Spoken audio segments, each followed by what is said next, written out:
สหายยังเคียงข้างเฮา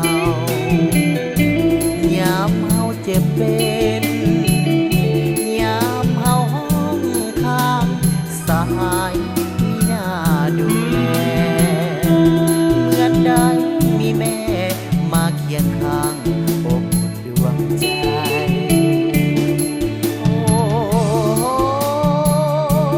โอ้แพทย์ปฏิวัติ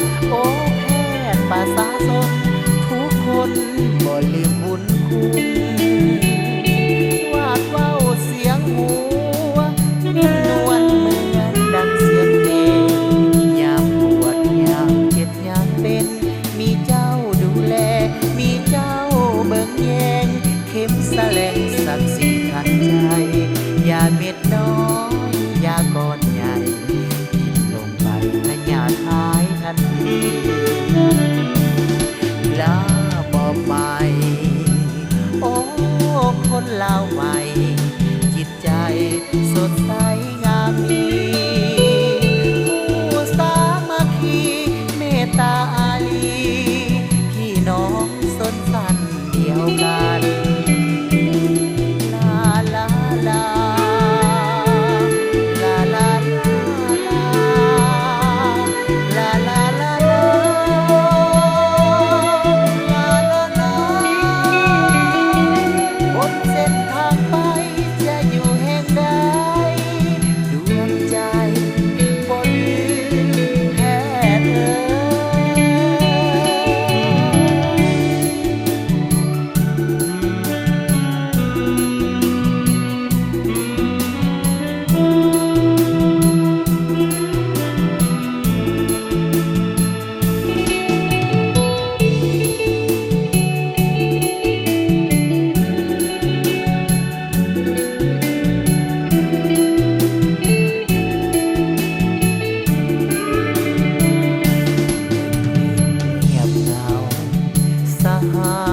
ยังคงนั่งอยู่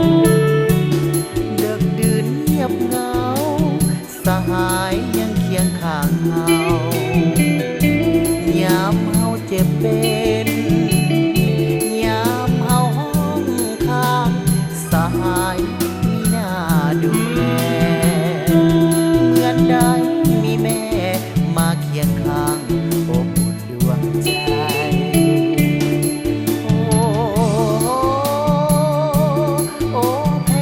ปฏิวัติโอ้แพทย์ประชาชนทุกคนบ่ลืมบุญคุณวาดเว้าเสียงหัวนวลเหมือนดังเสียงเพลงยามปวดยามเจ็บยามเป็นมีเจ้าดูแลมีเจ้า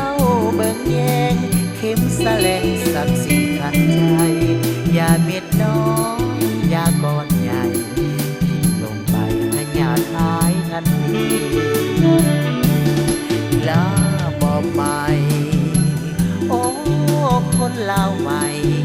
จิตใจสด